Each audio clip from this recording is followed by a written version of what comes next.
Wherever you sit, stand, whatever you touch, there is memory and transaction happening all the time. It must be a conscious process. If it's a compulsive process, then you will pay the price for it. It is not that this is sin, that is sin. The question is, what is your priority in your life?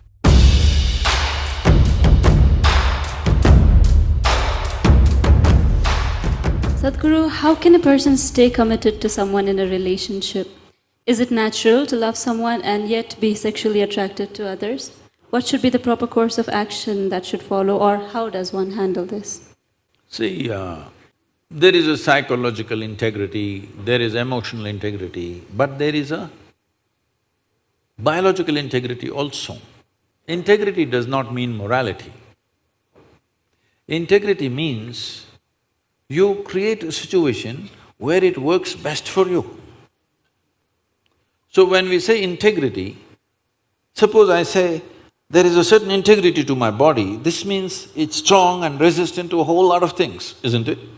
It doesn't mean I'm morally stuck in something. So I'm talking about… I want you to understand the word integrity in that context. We're talking about integrity in terms of strength of this life. So if that is the thing, is it true? Do you remember how your great-great-great-great-great-grandmother 10 generations ago looked like? Do you remember? No. But her nose is sitting on your face. Yes or no? Body remembers, isn't it? Body remembers your forefathers 1,000,000 years ago. Yes or no? So what you're calling as my body is a heap of memory, isn't it so? Yes. Memory or no? See, now from Nepal you came to Shillong, you eat a lot of this Meghalaya food, your features won't change because your body remembers what is your genetics, no matter what. Or you start eating, let's say, cow's food or dog's food, your body will not get confused and become a dog or a cow because there is evolutionary memory in this. Do what you want, it never gets confused, isn't it? You start thinking I'm a dog and start barking like one, still the body won't change. Yes or no? Mentally you can, but body has such a deep-rooted memory. So this entire body, what you have, is essentially a certain integrity of memory. If that loses that memory integrity, then you will see it will become vulnerable to so many things. Now, the nature of the body is such that anything that you touch with a certain level of involvement will naturally absorb that memory. Not mentally, physically it'll absorb that memory.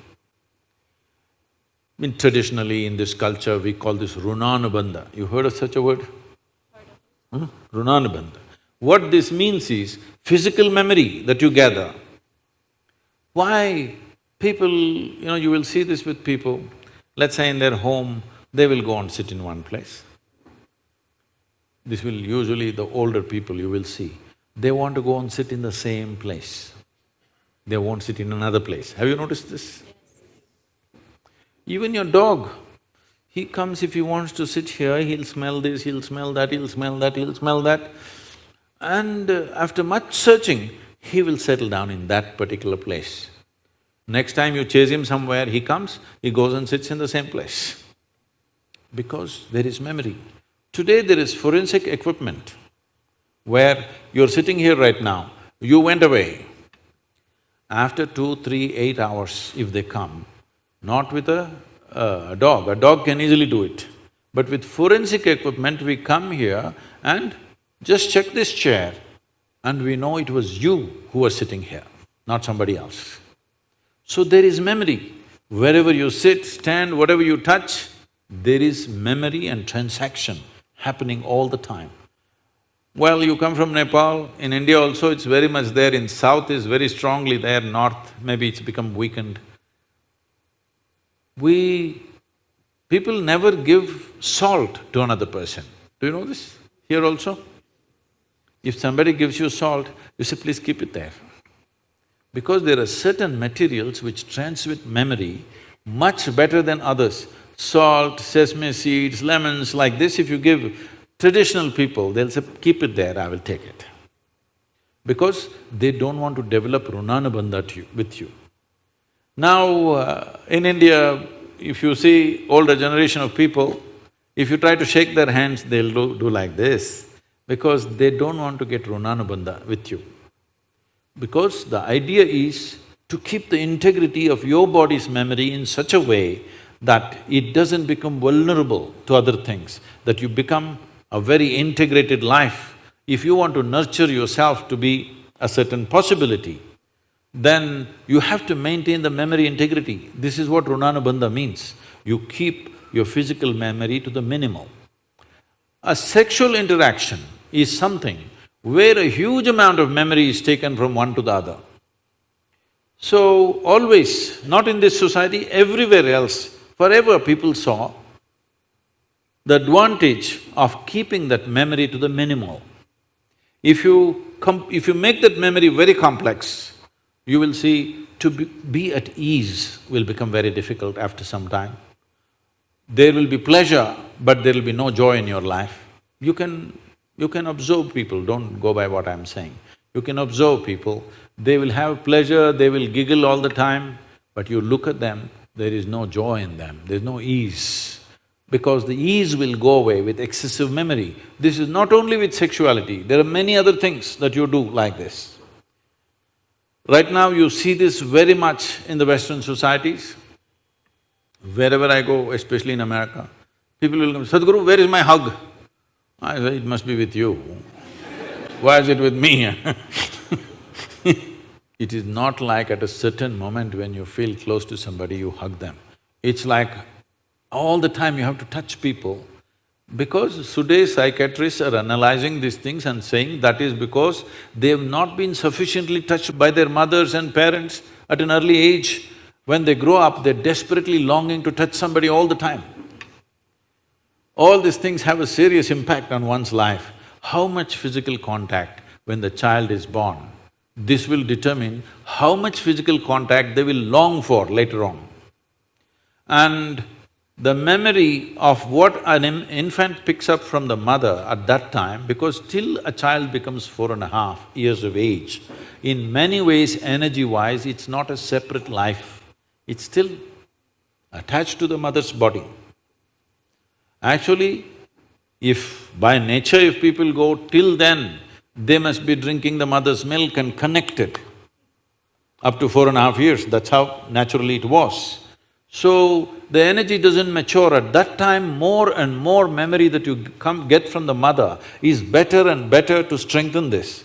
But once the child begins to move out and becomes an individual, life is organizing itself. People come to me and say, Sadhguru, can you bless my daughter, can you bless my son? First thing I ask is, how old? If they say 15, 16, 18, all right. If they're over 21, I say no. Because me blessing you, blessing will not go to your child. You may still think emotionally that's my child, but as far as life is concerned, it's become fully separate.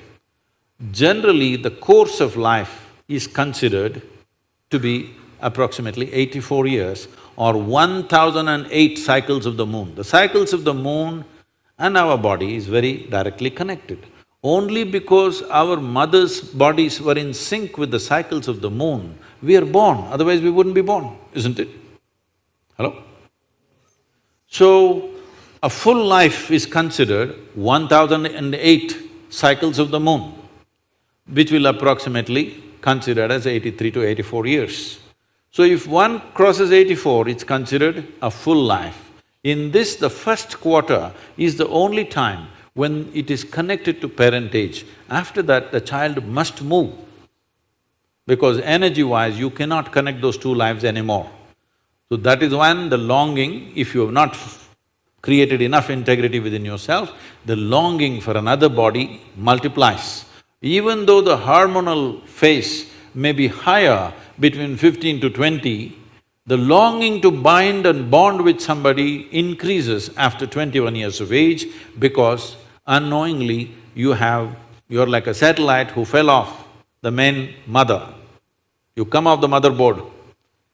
Now you want to attach to something unless you find some integrity. This is why between 12 and 18, one must do lot of sadhana to strengthen the body, so that you don't desperately bind yourself to something or somebody.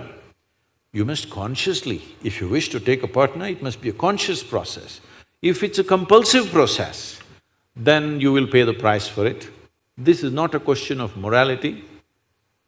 It is not that this is sin, that is sin. The question is, what is your priority in your life? If your priority is to make this life rise to a higher possibility, then you must be conscious. If you want to somehow live and go, it's okay.